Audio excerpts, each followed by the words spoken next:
This operation, known as Operation Absolute Resolve, was discreet, precise, and conducted during the darkest hours of January 2nd and was the culmination of months of planning and rehearsal. We watched, we waited, we prepared, we remained patient and professional. This mission was meticulously planned, drawing lessons from decades of missions over the last many years, many missions over these last many years. This was an audacious operation that only the United States could do. It required the utmost of precision and integration within our joint force.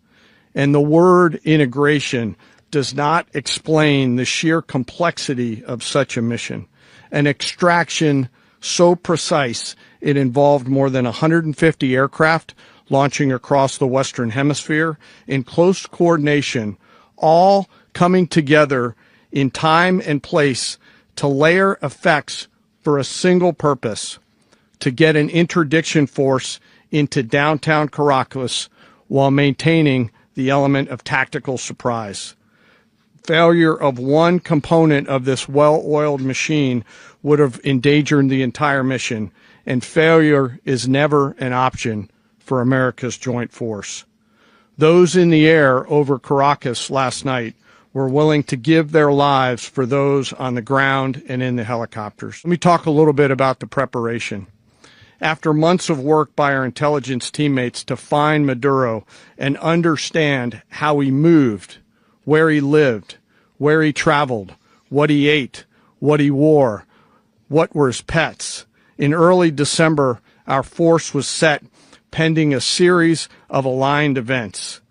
Key was choosing the right day to minimize the potential for civilian harm and maximize the element of surprise and minimize the harm to the indicted personnel so, as the president said, they could be brought to justice.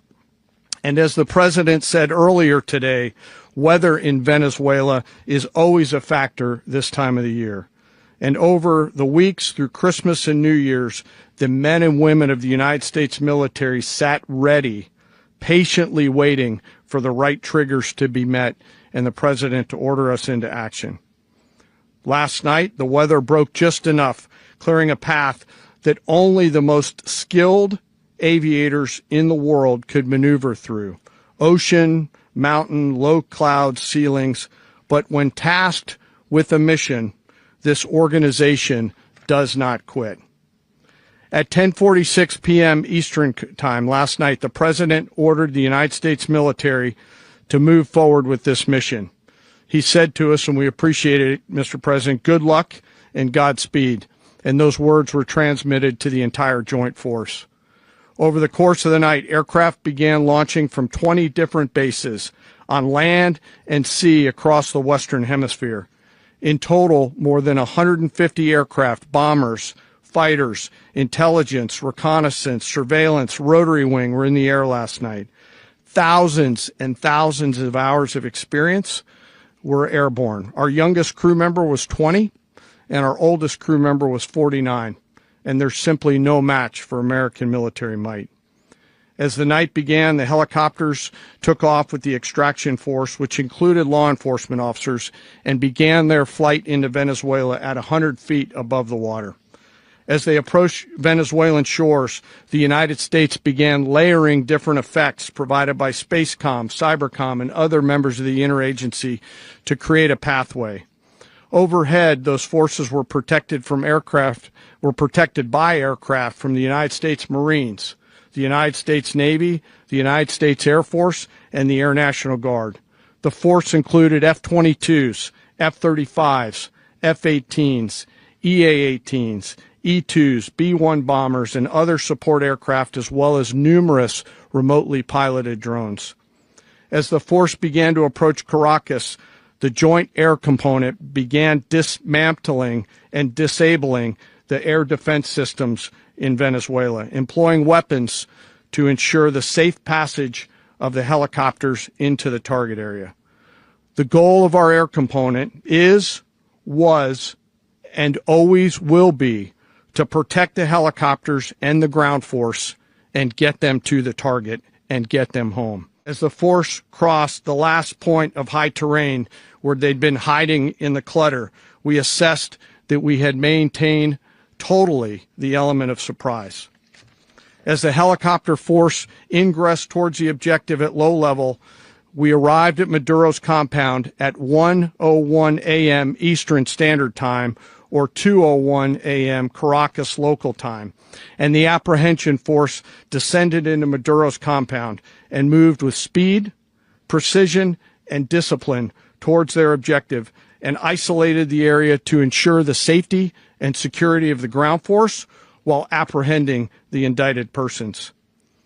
On arrival into the target area, the helicopters came under fire, and they replied with that fire with overwhelming force in self-defense. One of our aircraft was hit but remained flyable, and as the President said earlier today, all of our aircraft came home, and that aircraft remained flyable during the rest of the mission.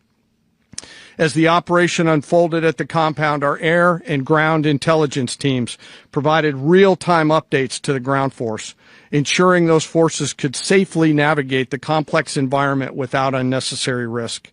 The force remained protected by overhead tactical aviation. Maduro and his wife, both indicted, gave up and were taken into custody by the Department of Justice, assisted by our incredible U.S. military with professionalism and precision, with no loss of U.S. life. After securing the indicted persons, the force began to prep for departure.